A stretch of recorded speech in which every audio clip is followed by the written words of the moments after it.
Welcome. For those of you who don't know me, I'm Jenny Martinez, the Dean of Stanford Law School. I'm so gratified and not at all surprised to see so many of you gathered here this afternoon to celebrate our beloved friend and colleague, Barbara. I know there are many more joining us by live stream as well, a testament to the many, many lives that Barbara touched and enriched. While we've all grieved her loss separately over the many months since she passed, I think our gathering today to share our memories of Barbara will bring welcome comfort to all who loved her and miss her daily. As many of you know, Barbara was the first tenured woman on the Stanford Law School faculty, which she joined in 1972. In addition to her time on our faculty, she had a successful legal career in practice, including a period as the first director of the then new Public Defender Service in Washington, D.C. She served on the faculty here at Stanford for over 30 years and then spent 16 years as a professor of law emerita. Here at Stanford, she became a legendary scholar and teacher, writing the biography of California's first woman lawyer, suffragist, and early advocate of a public defender system, Clara Shortridge Foltz, and worked with her students to create the Women's Legal History website, a repository of research and archival materials on Foltz and other early women lawyers. Barbara also won the John Bingham Hurlbut Teaching Prize 4 times, which the graduating class awarded to her as a testament to her love for the practice of law, her scrupulous preparation for every class, her unique gift for bringing cases and the real-life consequences of litigation to life through extraordinary storytelling, and the extraordinary effort she made to connect with students of all backgrounds and support them through law school and well afterwards as a mentor. One of her former students, Judge Cheryl Ann Krause of the U.S. Court of Appeals for the Third Circuit, wrote me this week to share an anecdote about the impact of Barbara on her life and career. She had faith in us before we knew enough to have it in ourselves, the judge wrote. One day when I went to see her in office hours, Barbara asked me if I'd applied to the U.S. Supreme Court for a clerkship. I laughed. I was grateful that I had even secured a district court clerkship. Well then, she responded, with that characteristic blend of logic and levity. You'll send in that application. Yes, yes. You see, you'll be sure not to get one if you don't apply. I can just hear, I can't copy Barbara's voice, but I can hear Barbara saying that in my head.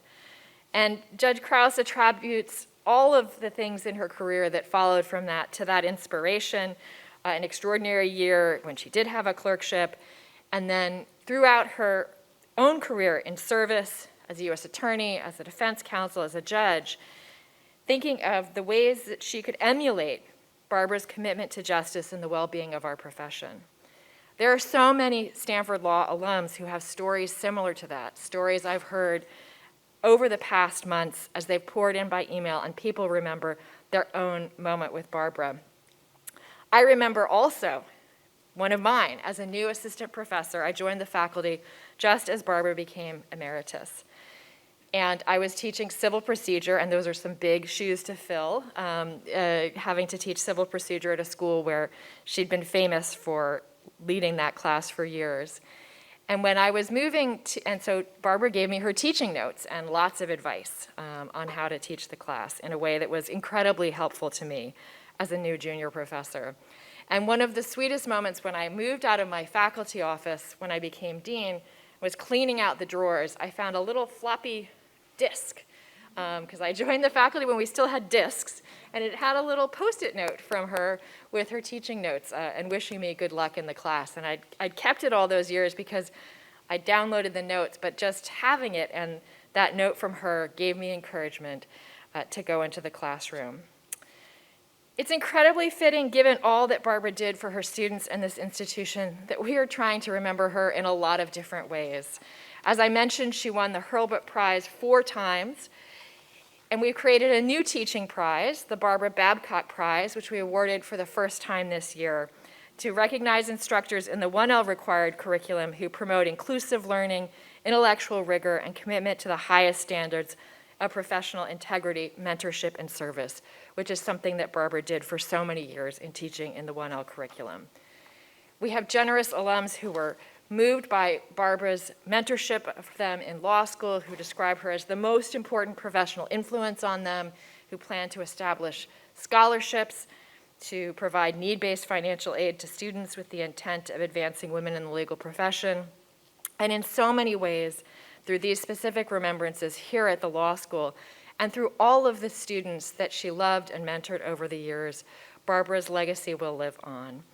So it's a pleasure to welcome you here today, and an honor to have this moment to talk with you about Barbara.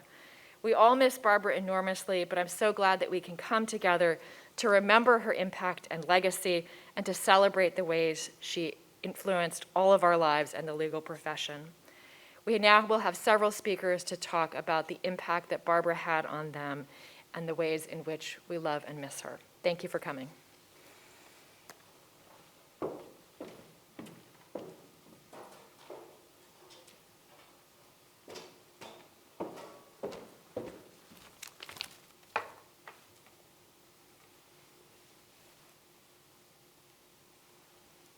The dramatic removal of the mask. I call it applause. Good afternoon. Welcome, welcome. I'm here to talk about something not a lot of other people are going to talk about when it comes to the great Barbara Allen Babcock. Failure. My first experience of Barbara's failing was as a stepmother. Okay, stay with me. Spoiler alert, this ends well. I first met Barbara after my mother and father's very good divorce. I had my father and myself. We lived together at Robert Moore South in the dorms with 100 homesick students. And he introduced me to his new friend, Barbara Babcock. I had been warned. Everybody loves Barbara. The entire Stanford Law School community, which was my extended family, loves Barbara. Jimmy Carter loves Barbara. And I loved Jimmy Carter. And I loved Barbara. I first met Barbara in that DC Beltway chic period. Remember that? The A-line skirt and the leather boots and the belted trench, right? It was so hot. And it was great until it became clear very quickly that she was gonna stick around. No, she was gonna actually move in, kind of forever. And then that toxic cloud that poisons so many step-parent, step-children relationship descended. And I turned.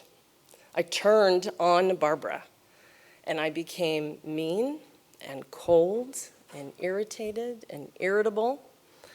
To demonstrate my incredible self-awareness and subtlety, I insisted that we adopt a kitten that she did not want, not an animal person, that Barbara, and I named the kitten Cinderella. Nice, keeping it classy.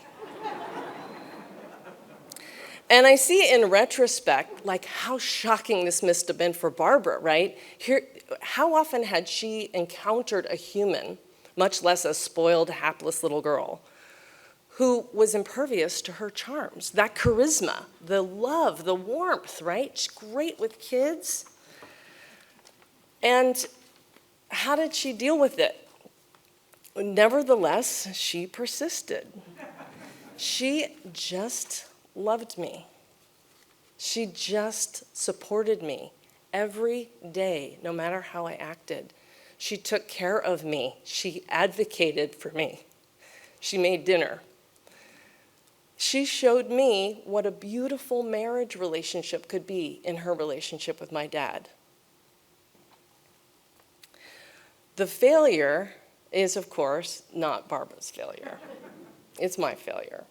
It was a childish mistake that I grew out of, and I grew into love with Barbara, and I fell in love with her.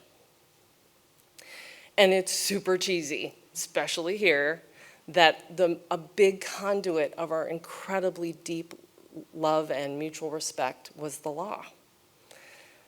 I have a lot of legal mentors and legal influences in my life, many of whom are in this room. And Barbara was my first for realsies lawyer. She was my first for realsies trial lawyer. She loved being a lawyer. She was great at being a lawyer. So, of course, Barbara made me a much better lawyer. But much more importantly, she made me a better daughter, partner, mother, and person. I want to tell one more little Barbara failure story. And this one is from a 2016-2015 Hillary Clinton presidential fundraiser at a fancy big mansion in Atherton. And Barbara invited Dinah and me. If you don't know who Dinah is, you can leave now. She invited Dinah and me to attend this fancy fundraiser. And it was a meet and greet. We were going to meet Hillary. And we went, we were honored and thrilled to go. We were really excited. And we were also there kind of to chaperone Barbara because she was a little bit shaky at that point on her feet. So we were sort of there to be her security. And we get there, and Hillary gives this amazing, 10-minute talk where she was incredible. She was funny and likable. We all were transitioned into huge fans. And after Hillary gives her presentation, there's a line of 100 people for the presidential photo op, right? We were in line for hours, the three of us, waiting. Now, a presidential candidate photo op is a heavily choreographed affair. There's dozens of people with headsets on telling us what to do. The Secret Service was there. You got 1.5 seconds with Hillary Clinton. So the whole thing is you get in, you put your arm respectfully around the secretary, you smile, click, boom, get the fuck off the stage. Get out of there, right? So we're watching, we're getting the rules, we got it. And we're getting ready to go up. Dinah's going to go up first. Dinah is a pro. She's a natural. She's got this. She gets up there. She shakes Hillary's hand. Hillary says something incredibly inspirational. This little girl. Dinah smiles. Turn. Boom. Perfect. She gets off. Great. Now it's my turn. I'm so anxious. I'm sure I'm going to take too much time. I shouldn't take up space. So I go. I get in position. I didn't break stride. I was walking while I was getting my picture taken. Boom. I get off. Dinah and I get to the wings. We're high-fiving. We're so excited. We're going to see Barbara do this. We turn around. Barbara's standing perfectly still, staring at both of us, beaming like we are running for president. And we're go. You got to go. Go. And so, Barbara, this is now the gold lame sneaker period, the elastic kind of sweatpants, kind of like a fancy jacket, and then a very expensive scarf on sale purchased. Barbara shuffles up to Hillary, oblivious to the camera, back to the camera, shuffles right up to Hillary Clinton, grabs her by the hand, holds onto her forearm too hard. Remember that Barbara handshake? She grabbed your hand, hold your forearm too hard, hold your forearm too hard. Secret Service are and she says, I just want to tell you, that's my granddaughter. Right? Dinah and I are here, and we're trying to move her like you move a bowling ball that's going into the gutter. We're the camera, face the camera, the Hillary. And then she says, and Hillary, such a pro, she's wonderful. And so then Barbara says, now, I want you to know Cheryl Mills was our student, you know. Hillary, she was wonderful. And so it looks like Barbara might pull up a chair to have a chat, tea with Hillary there, you know. And so Dinah and I just sua sponte descend on her, grab her bodily, put her into position, get out of the picture. They take the picture. She would have just stood there if we hadn't. We're like the human hook. We go in, we grab her, we pull her off the stage, bodily, right, practically knocking her over. And we get her off. We look at her, beaming smile, giggling, and she goes, wasn't that wonderful? And it was wonderful. It was all wonderful. Thank you, Barbara.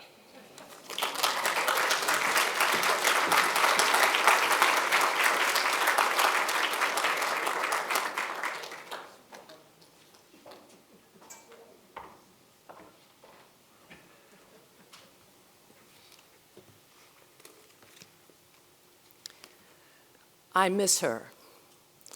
I miss her stories, her laugh, her wit, her guidance, her wisdom, and her compassion. I miss how Barbara always made me feel special, even when I frequently and quietly worried that I didn't belong at this prestigious law school. I miss her wonderful stories and how she told them, haltingly, lots of uhs. And one of my favorites was about her embarrassing appearance at her elementary school's quiz program that included her answer to the question, what did the Indians make with fish other than food? Fish raincoats, of course.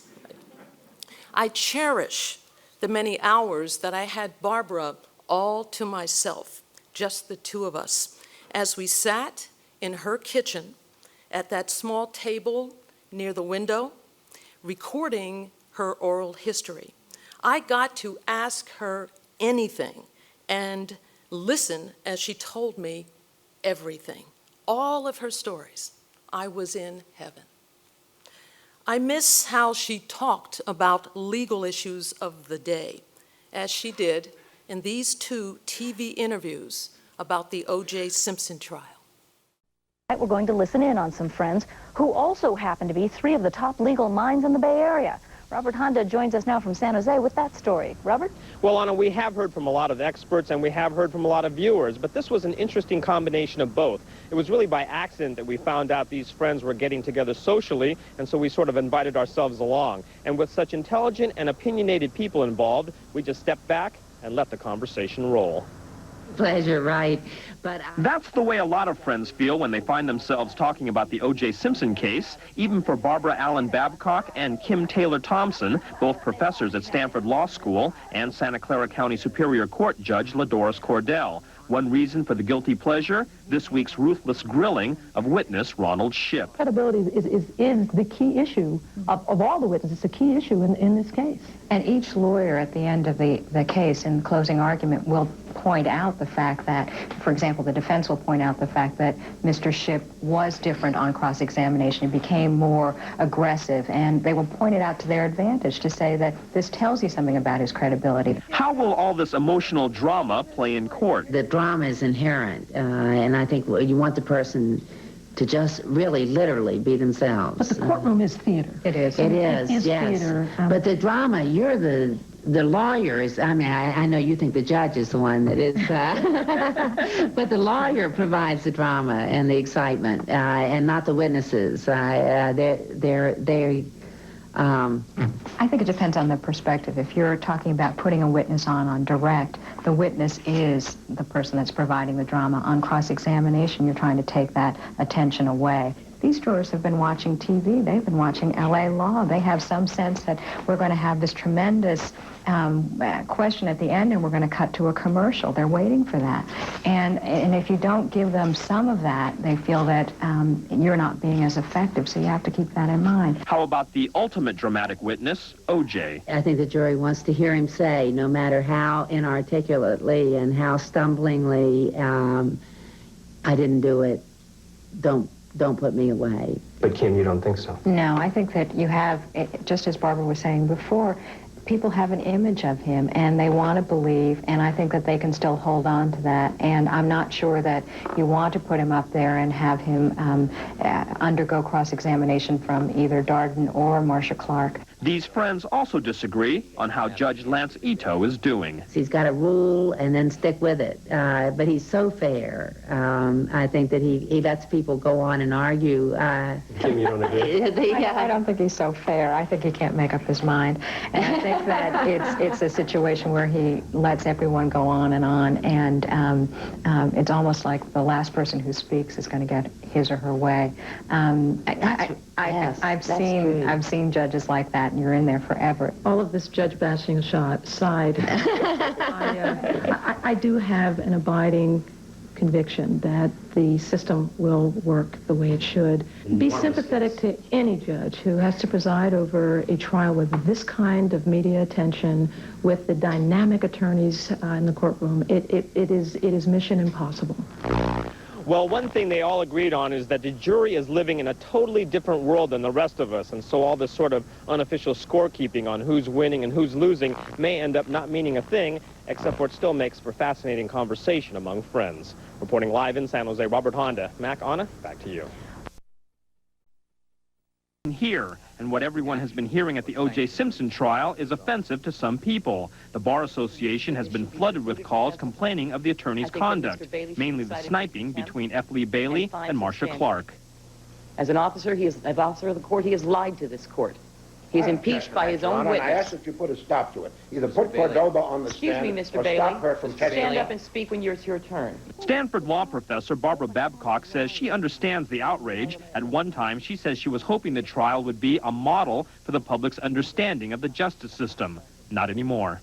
It's a tremendous adversary contest, so tempers are likely to flare. But I think that it makes lawyers look bad. It makes the criminal justice system look bad, and it makes this courtroom and this trial look out of control. Santa Clara County Superior Court Judge LaDoris Cordell says she can't comment directly on the case, but points out that codes of conduct are supposed to be taken seriously. We are obligated by the Judicial Code of Ethics, to take steps to make sure that attorneys behave. So, and that can range from a slap on the wrist to contempt to reporting the attorney to the state bar. Which do you find to be the most effective, short-term and long-term? Well, I think the most effective is a good, long, hard stare at the attorneys and a comment, "Don't ever do that again," and that pretty much does it. The bottom line for both Judge Cordell and Professor Babcock is that the jury box in the Simpson case has been empty during all the legal and personal fireworks. So ultimately, the world will see a much different case than the jury ever will. In Santa Clara County, Robert Honda, KPIX5. She was awesome, just awesome. I miss that she wasn't here to complete the editing she had so graciously done for me as I was writing my book, Her Honor. And these were the last 3 emails that she sent to me. Hi, dear. You really bring home that it is the grave responsibility of being a judge. Great stuff. Some of the changes are in red and some in dark ink. Can't account for the difference. This is a wild piece of life here. Hope that I live to see it pass. Ready for more. Remember to convert to Word doc. These are amazing times, aren't they? Good to have some work to do. Funny that men I know are loath to break rules against visiting, and women quite ready to do it. But it does not seem quite right, even to me, to place oneself above the law. Kisses, B. I would like to do more editing. Would help to get text easier to edit. Word documents best. But anything will do. Sooner the better, for reasons obvious. We are doing okay. 2 old lovers loving each other. Can't imagine how folks who do not love each other manage. No news on handling my health. They say 6 months possible, maybe even longer. Every day is precious. Kisses, Barbara.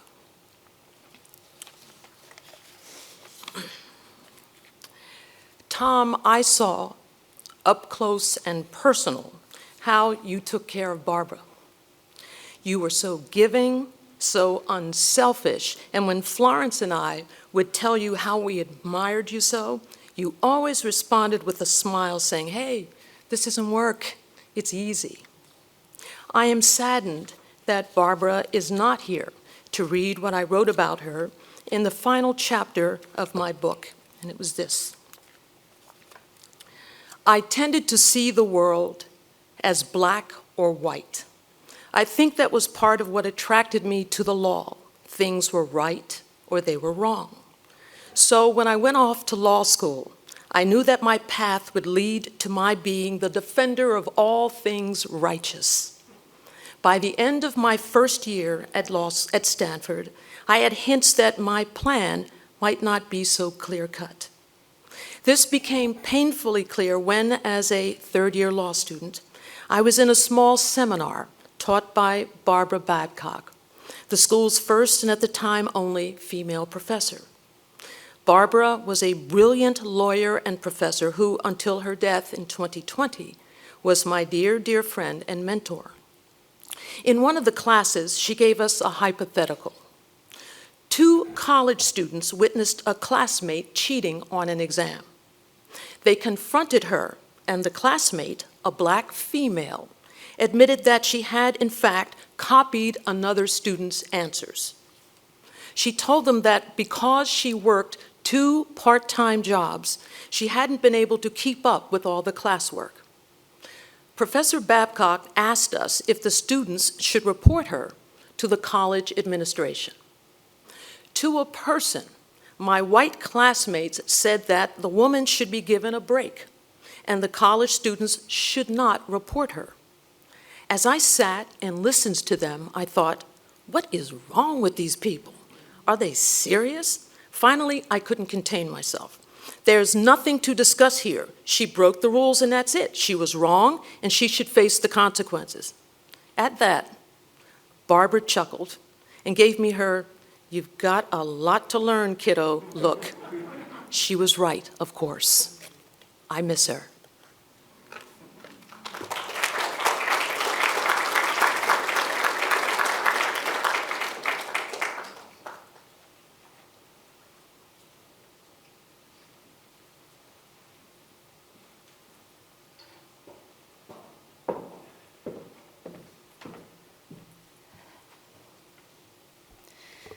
I'm Abby. I'm also very glad to be here. I want to begin today with the origin story of my relationship with Barbara, even though it centers me more than I would like. But I think that Barbara would be happy for me to tell it. I had Barbara for civil procedure first semester, and like so many students, I adored and revered her from the first moment. But like many students, I spent much of that first term wondering if the law was right for me. And I came to regard my first semester exams, of which Barbara's was to be the very first, as a test of whether I belonged. When I opened her exam and read the fact pattern, which gave rise to a Section 1983 claim based on police misconduct, rendered by Barbara in nuanced but morally outraged detail, I was completely drawn in, and I wrote, and I wrote, and I turned in my exam, and I thought, okay, Barbara, I'm in. A few weeks later, we received an email from Barbara which said, "Class, I've graded your exams and sent the grades to the registrar, but I wanted to warn those of you who blithely exceeded the very strict word limit that I have adjusted your scores accordingly." And I thought, word limit? So I did what I believe any reasonable person in my situation would have done, which is that I hid from Barbara for weeks all over the law school, down hallways and in bathrooms, every time I heard her voice or even thought I smelled her perfume. Until one day I was halfway down the staircase in front of the library, and she was already partway up, and there was nowhere to run. And she saw me and she said, "There you are. There you are."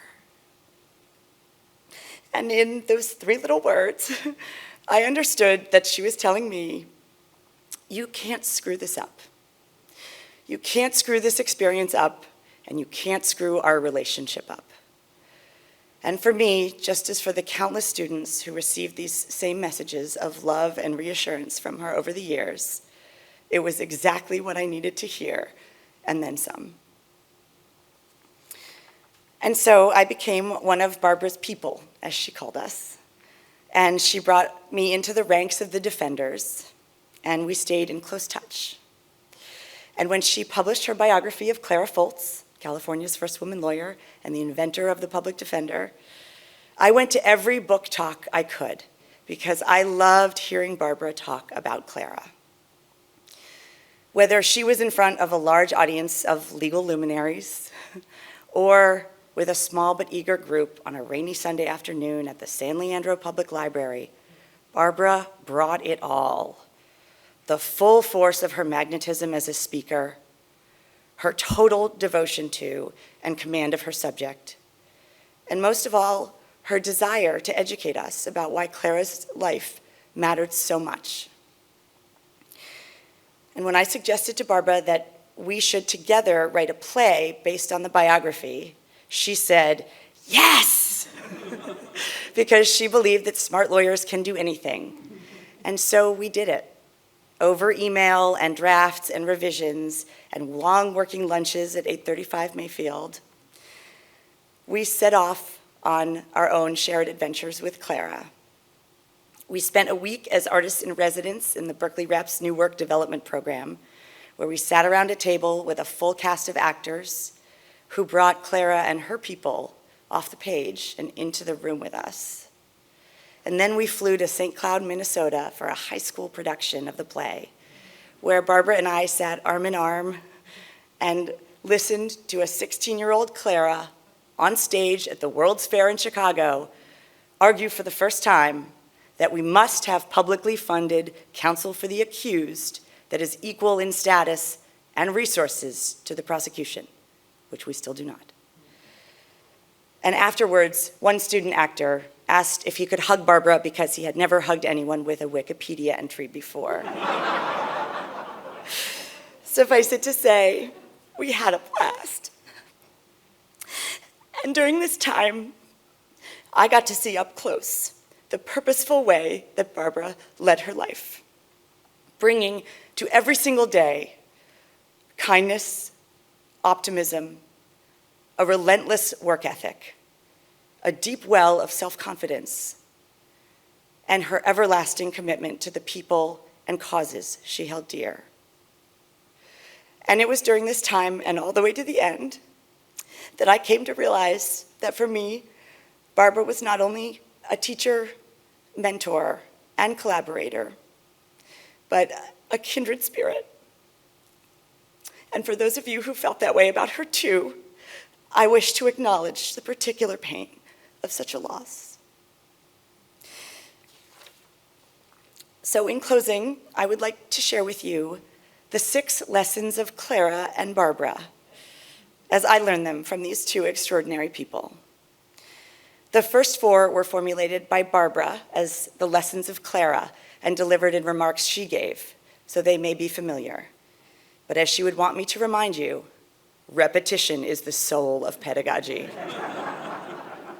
So here they are. Lesson 1, find your mission. Lesson 2, join a movement. Lesson 3, stand proudly on the shoulders of those who've come before you. Lesson 4, recognize and embrace the necessity of feminism. Lesson 5, if you have a privilege, like becoming the first woman lawyer in California or the first woman tenured on the Stanford Law School faculty, use it to lift up other people.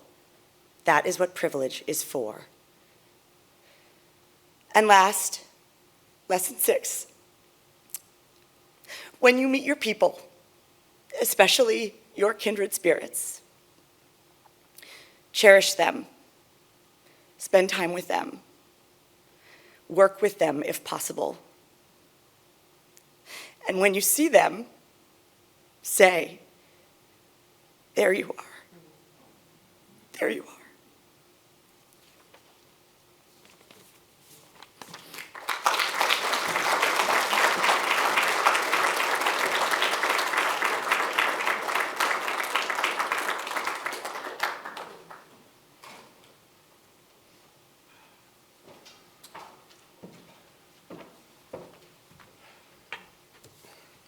As my husband Paul said to me on the drive down here, you know who would have loved this?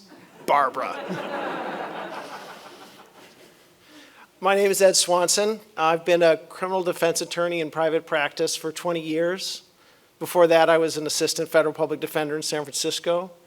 Before that, I clerked for Judge Thelton E. Henderson.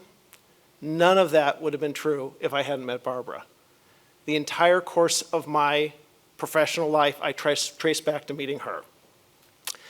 I first met Barbara in a Civ Pro class, like Abby did, my first year. The class was called Civil Procedure. It probably should have been called Due Process with accents of civil procedure.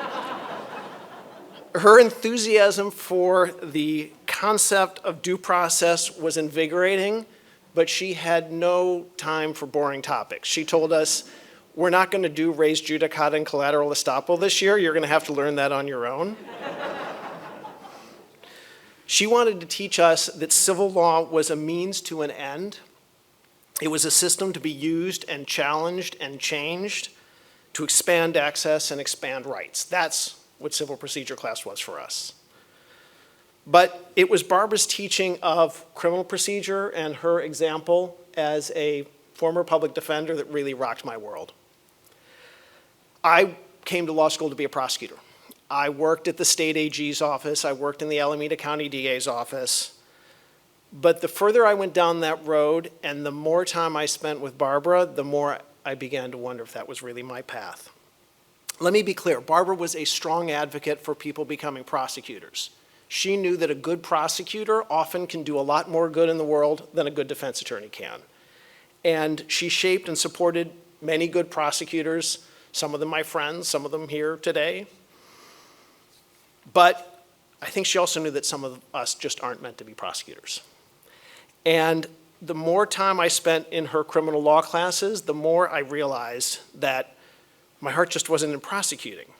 Barbara's criminal law classes were engaged at a deep level with the issues at the heart of criminal practice: the rights of defendants and the rights of victims, the ethics for prosecutors, the ethics for defense attorneys. These were dynamic classes, often passionate, often hilarious, for me, life-changing.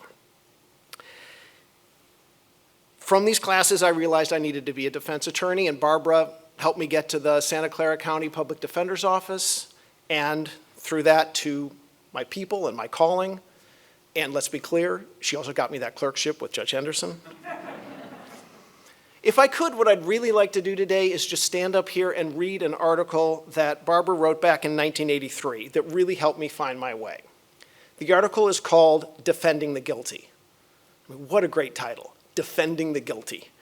And what a great article. It's quintessential Barbara. She does not mince words. She does not hedge. She is unfiltered. And that is one of the things I loved most about Barbara. She had no filter. She literally said what she was thinking. Who does that? Now, I'm not going to read the article to you today, but I do urge you to give it a read.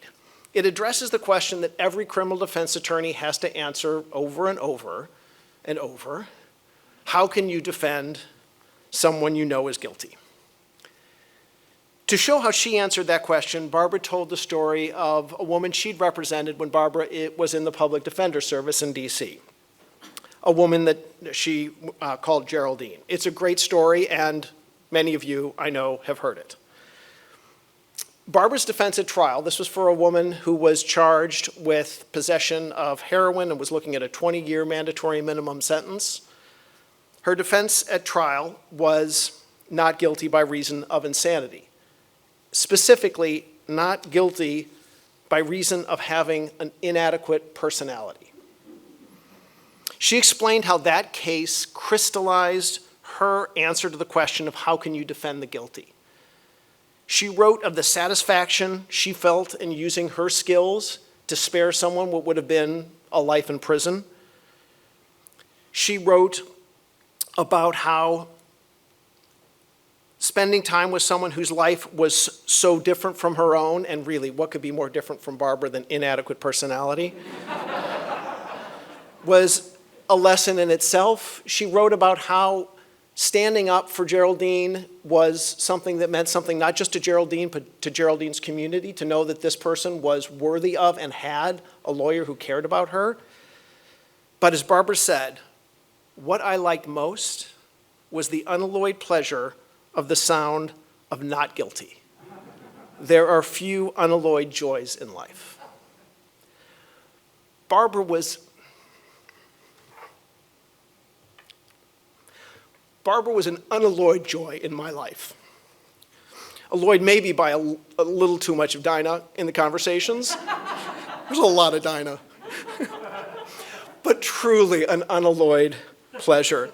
She set an example not just of how to be a defense attorney, but of how to be a person, of how to be yourself in the world, not anybody else. How to find joy even in hard situations, even when you're sick, even when you're dying. And how to always find ways to connect with others and connect people with each other. For those lucky enough to be in Barbara's circle, to be, as Abby said, one of Barbara's people, you knew she always had your back. She was ceaselessly promoting her people. It was literally the last thing she did with me. My husband Paul and I were having brunch with Tom and Barbara and Judge Henderson and his wife Maria. And Paul had become close to Barbara because when he was studying history here, he had been a research assistant for Barbara on her book. Barbara had stopped getting treatment at that time, and we all knew that this would be the last time we would be together. So after we said our goodbyes, and after we said how much we loved each other, she grabbed me by the elbow to tell me about someone I needed to know. There's a law student that I had to meet and talk to because he's interested in criminal defense. And Barbara knew she wouldn't be around to see this happen, but no matter. It was never too late to connect people, to help another student on his or her way. I stand here as a representative of so many people who Barbara helped on their way. She gave us a hand, sometimes she gave us a push. She could see in each of us what we often could not see in ourselves. She helped us become our best selves. Many of you may know the Mary Oliver poem, The Summer Day. It ends with this line. Tell me, what is it you plan to do with your one wild and precious life? I'll tell you, you couldn't hope to do better with your one wild and precious life than what Barbara did with hers. Thank you.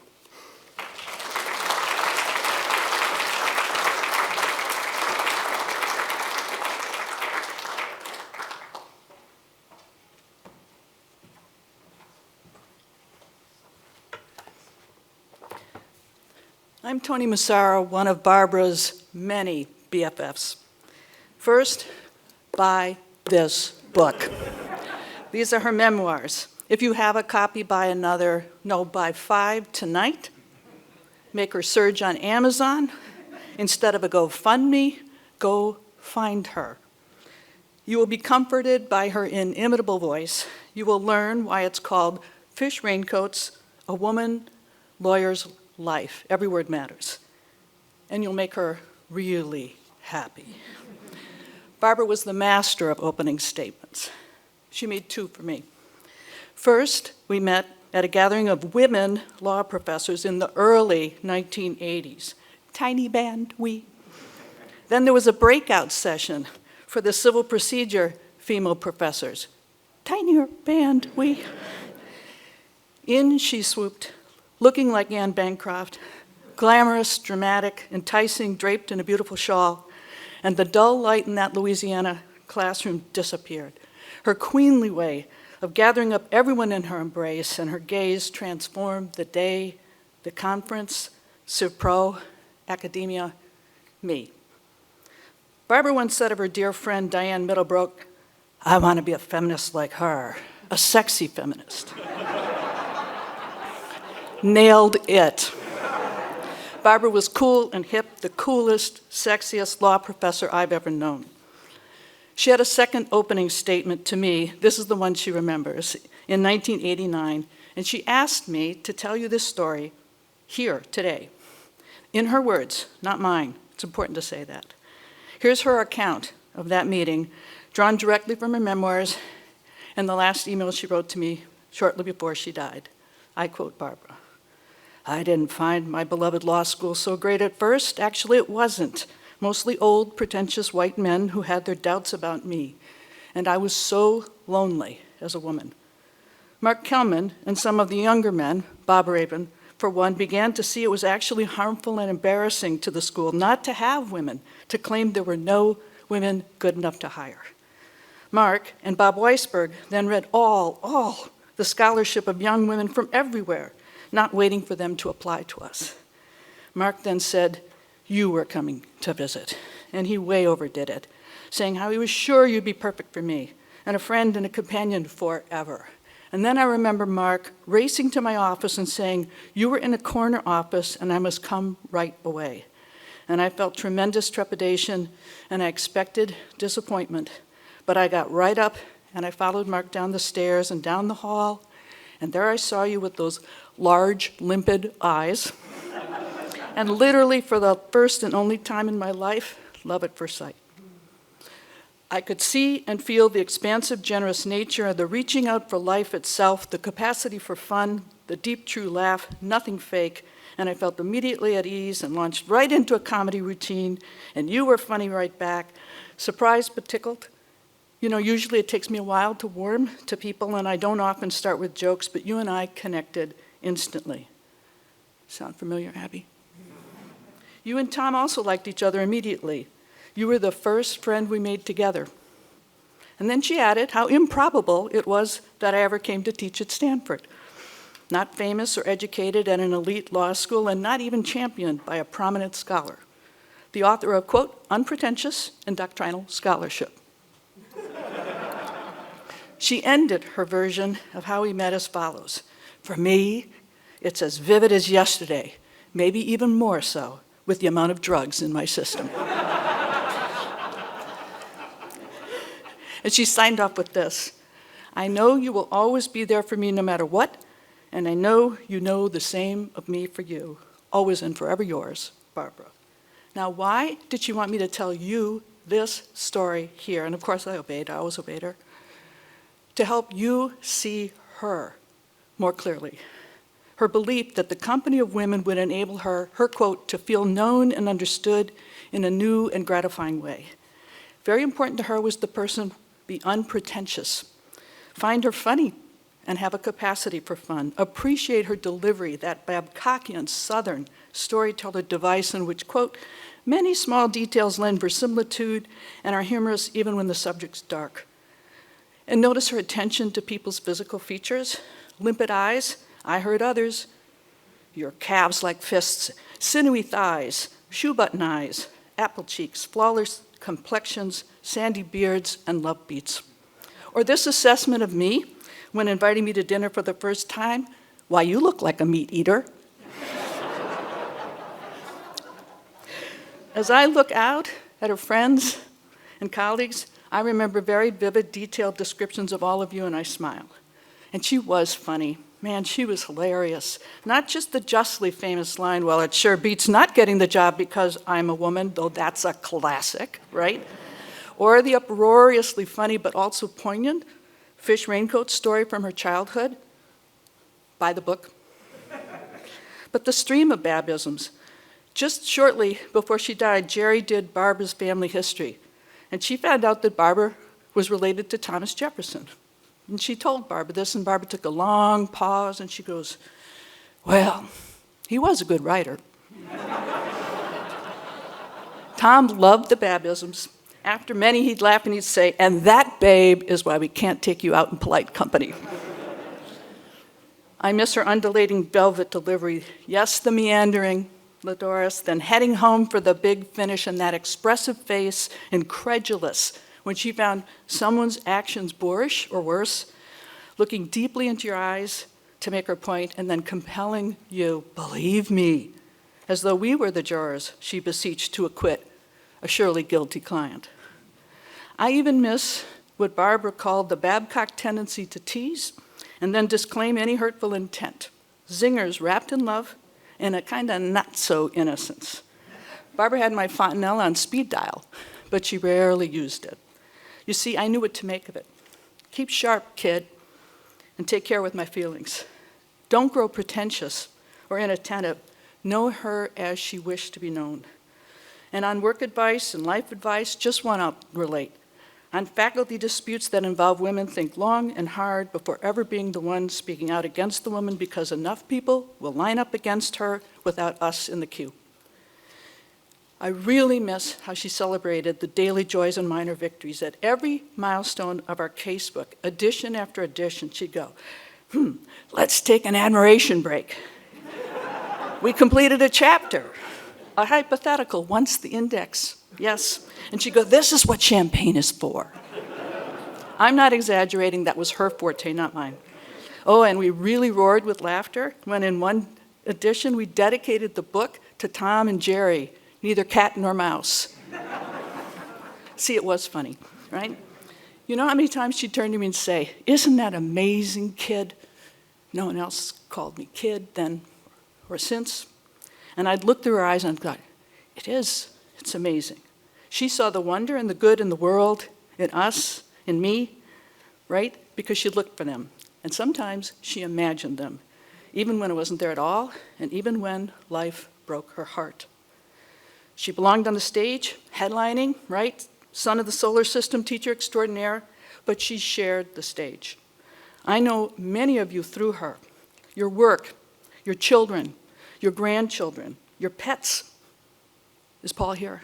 Your sorrows, your triumphs, and yes, your physical features. Her capacity to take genuine interest in others was boundless. Norm Spaulding, whom she very much loved as a student and colleague, and our co-author knows this well. So does Ann Richmond. When Barbara's cancer returned, Ann and I bonded in terror. Our world without her in it, reflecting it, too off-kilter. We understood this in the same way, and I really love Ann for this perfect understanding. Now, if we were unique, that would be one thing. If repetition's the soul of pedagogy, what were these remarks today? Her life was a repetition of these principles, as you've heard. There's a Pacific Ocean of examples. So many people, she gave them her highest gift, her time and her interest in you, in your stories, even as she shared hers. And finally, Tom and Barbara. A good partnership is a gift you give to your friends, not just to each other. And yours was a really great one to Jerry and to me. You let each other be exactly who each other was. No quiet lament or sigh or if only that hovers between and above so many couples. When Jerry and I arrived at 835 Mayfield for our last shared time together, we began the hard process of unwinding, of beginning the first steps of letting go. And you looked at each other that afternoon in a way deeper than we'd ever seen before. And you told us quietly, we've never been closer. We saw it. Tom, you were brilliant. You were perfect. You were not just what Barbara needed in a partner, you were what Barbara wanted. And Barbara always wanted a lot. In her very last hours, she became agitated and asked, what will we do about the women in the garden? I choose to believe we were the women in the garden. She was ever the teacher, the mentor, the colleague, the friend, and feminist who looked after others, perhaps especially women, and I know she did not want to leave us behind. Decades ago, one of her new colleagues asked me, what am I to do with Barbara? I was totally baffled. How could she not see it? I said, love her. Just love her. I did. I do. I'm always and forever yours, Barbara.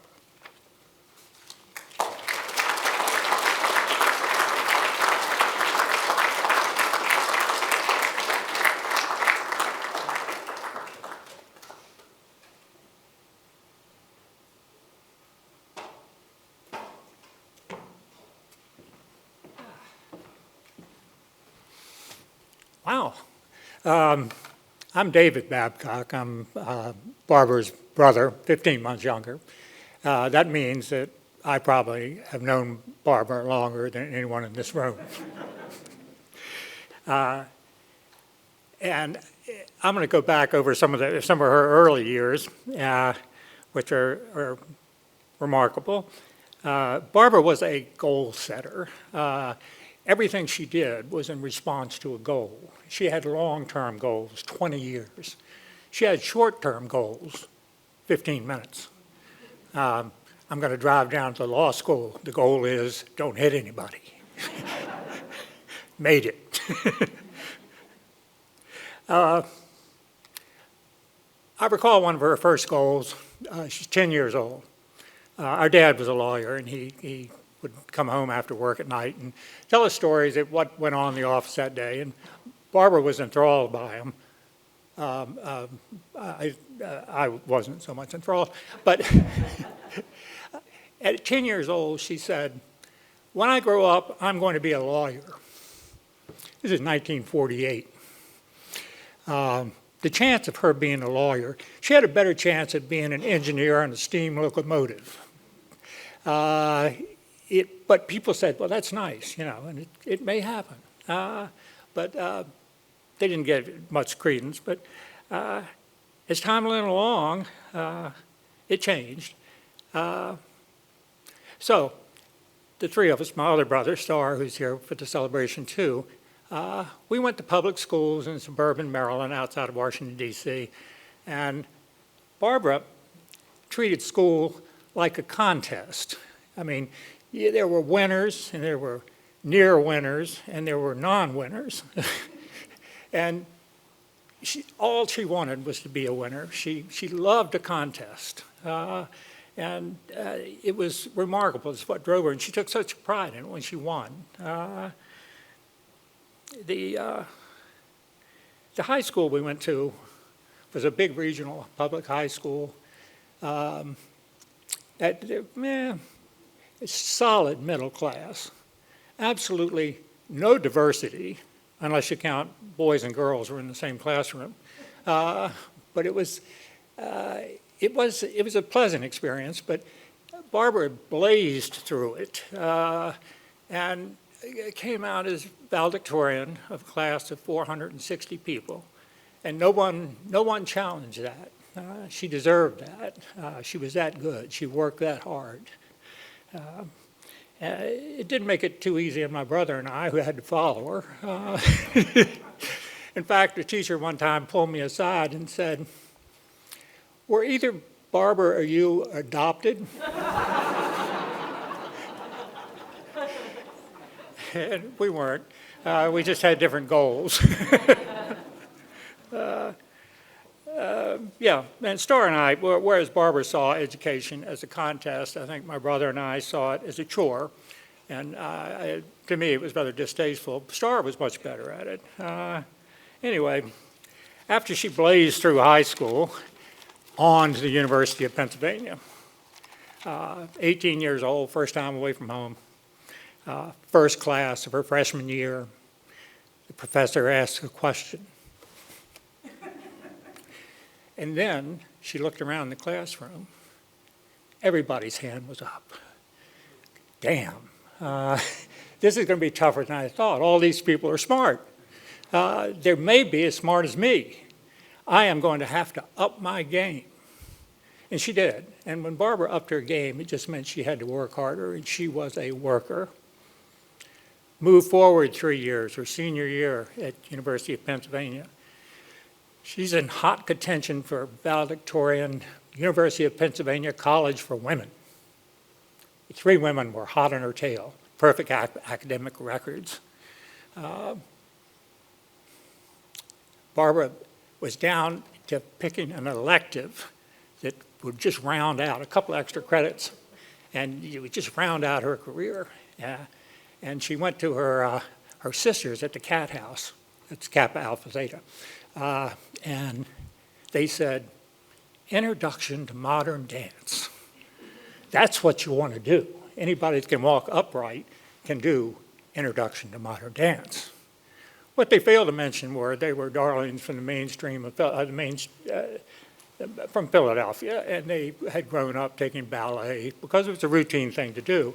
Barbara and I had 6 weeks of tap dance when we were young, and we weren't very good at it, but she didn't get that deep into it. Second class, the instructor for this Introduction to Modern Dance says, "I want a rendition of a swan awakening at dawn and spreading his wings and going out to meet the flock." Barbara watched the first 2 or 3 people and said, yeah, I can do that.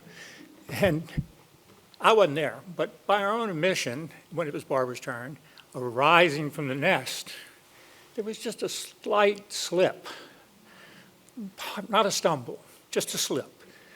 And she finished and felt she had done well. The instructor says, Miss Babcock thought I asked for a depiction of a wounded water buffalo getting out of a sand trap. And it occurred to Barbara that perhaps the valedictorian spot was at risk here.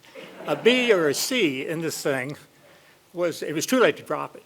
At B or C, those 3 women behind her would be in real contention. So she went to the instructor and said, how about, she's playing her strong suit, how about I write a paper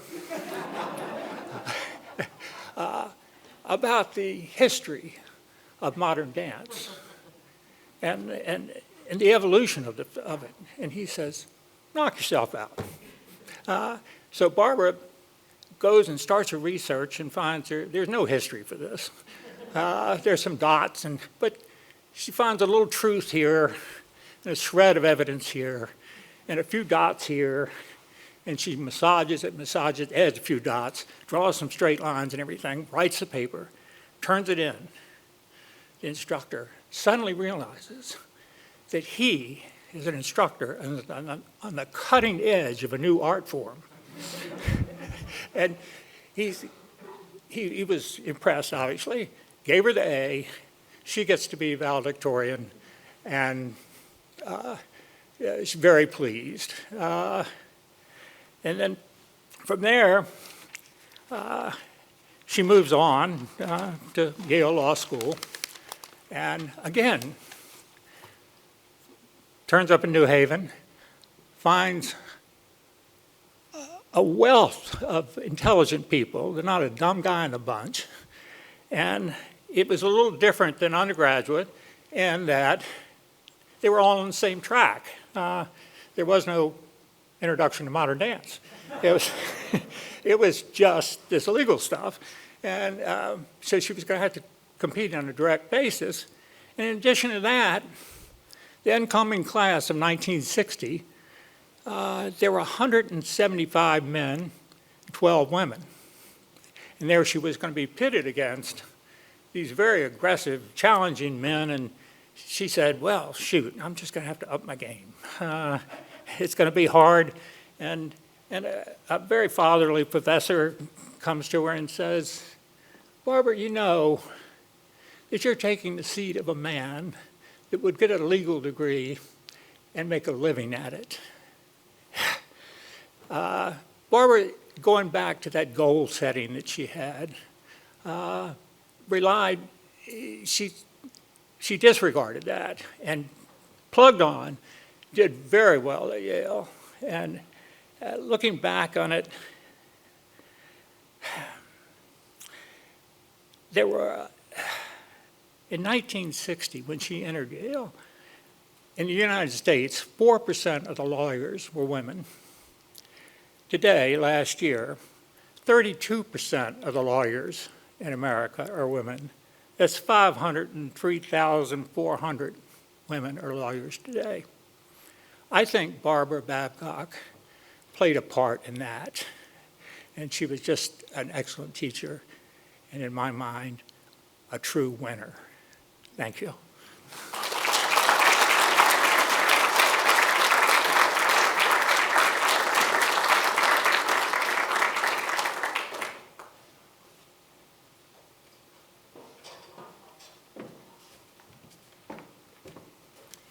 Hi, I know many of you here. For those who don't know me, I'm Barbara Freed, and I was a longtime colleague and very close friend of Barbara and Tom's. So the thing about coming last is there really is truly nothing left to say about Barbara, and I just want to note, as Tony did, that really everybody has said the same thing, which is kind of a remarkable thing. And I think a testament to the integrity with which Barbara lived her life. She knew who she was, she knew what she believed in, and she took that with her into every relationship she ever formed. She respected everyone, whatever their station in life, whatever her relationship to them was, and she made herself there. She was there for everyone who needed her help. I was thinking the other day that I only remember seeing her angry once in her life about somebody, something that they had done. And that was really striking, because I can't even begin to count the times in my life I've been angry at people, and most other people I know as well. So I think it wasn't because she was a saint. We all know she wasn't a saint, thank God. It was, I think, because she assumed the best of people and changed her mind only reluctantly when the evidence on the other side became overwhelming. It is a rare thing to be seen in the best light by somebody, and rarer still to be seen not just for who you are, but for who you could be. And for the generations of our law students, as you've heard today, that was a transformative experience. No wonder then that I think most of the tributes today and dozens, scores of others that have come in, that came in the months after Barbara's death, began with essentially the same sentence, which is, Barbara changed my life. Excuse me. In reading through some of Barbara's writings a few weeks ago, I came across a memorial tribute that she wrote for J. Spears, a universally beloved graduate of the law school who died of AIDS in 1986 at a tragically young age. I never met Jay, but when I arrived at the law school a year after his death, his memory was still a hallowed presence for many of my colleagues, and most of all for Barbara, who was his mentor and close friend to the end. Her tribute for Jay, of course, was exquisite. She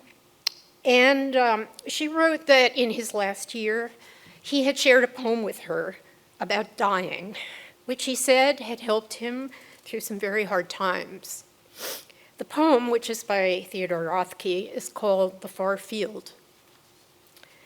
Barbara ended her tribute to Jay by reading a passage from it. Across the decades, Barbara has passed it on to me, and I pass it on to you today as a fitting tribute to someone who changed the world around her.